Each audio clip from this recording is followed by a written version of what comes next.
Il restaure mon âme. Psaume 23, 3. Il y a des jours où l'on se sent vide, des matins où le poids de la vie nous colle à la peau, où même respirer semble demander un effort. On avance, on sourit parfois, mais à l'intérieur, quelque chose est éteint. Personne ne le voit, mais toi, tu le sais.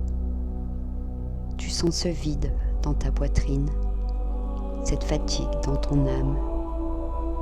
Tu voudrais juste un peu de paix, un peu de repos. Pas seulement du sommeil, mais une paix intérieure, profonde, vraie. Il arrive qu'on tienne bon pendant des semaines, des mois même, jusqu'au jour où le corps lâche, ou bien le cœur. Et alors, on s'effondre, silencieusement, discrètement, parce que dans ce monde qui court toujours plus vite, on ne prend pas le temps d'écouter ce qui se brise en nous. Mais il existe un lieu secret, un refuge que les tempêtes n'atteignent pas. Un espace où l'âme peut respirer à nouveau, où les pensées s'apaisent, où le cœur se remet à battre doucement, sans peur. Ce lieu, c'est en Dieu qu'on le trouve. Il ne soigne pas comme les hommes soignent.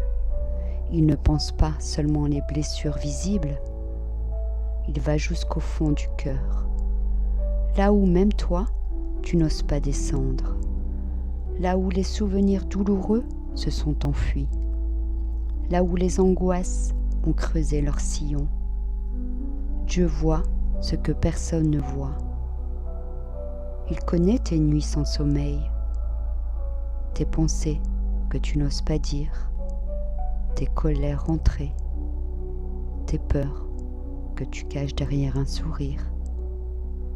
Et il ne te juge pas, il t'accueille, il t'écoute, il t'apaise. Parfois, tu n'as même plus la force de prier. Tu ne sais plus quoi dire, tu ne sais plus comment te relever. Mais Dieu n'a pas besoin de discours parfaits. Il entend même les silences. Il lit dans les larmes. Il comprend les soupirs. La paix qu'il donne n'est pas une paix extérieure. Ce n'est pas une solution immédiate à tout. C'est une paix intérieure, profonde, solide. Une paix qui murmure « Tu n'es pas seul, tu n'as pas été oublié, je suis là ». Et doucement, cette présence change tout. Elle ne balaie pas toujours la douleur en un instant, mais elle reste, elle s'installe dans le creux du trouble. Elle veille dans la nuit. Elle restaure l'âme jour après jour. Restauration, un mot doux, un mot patient. Cela signifie qu'on ne te demande pas d'aller bien tout de suite. Tu n'as pas à prouver que tu es fort. Tu as juste à te laisser aimer, accepter d'être fragile un moment, à accueillir cette main invisible mais réelle qui te relève. Et il arrive un jour, sans qu'on sache exactement quand, on ne se rend compte que le poids est un peu plus léger, qu'on respire un peu mieux, qu'un rayon de lumière est revenu, même discret. Et l'on comprend alors que quelque chose a été touché en nous, quelque chose s'est réparé. Ce n'est pas magique, c'est divin, c'est lent, doux, profond. Quand l'âme est fatiguée, Dieu ne la condamne pas. Il l'invite à se poser, à se laisser soigner, à ne plus lutter seul.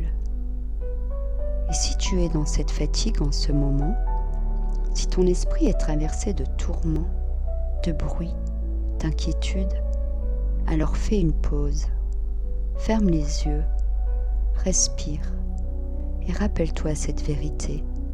Tu n'es pas abandonné, tu es précieux.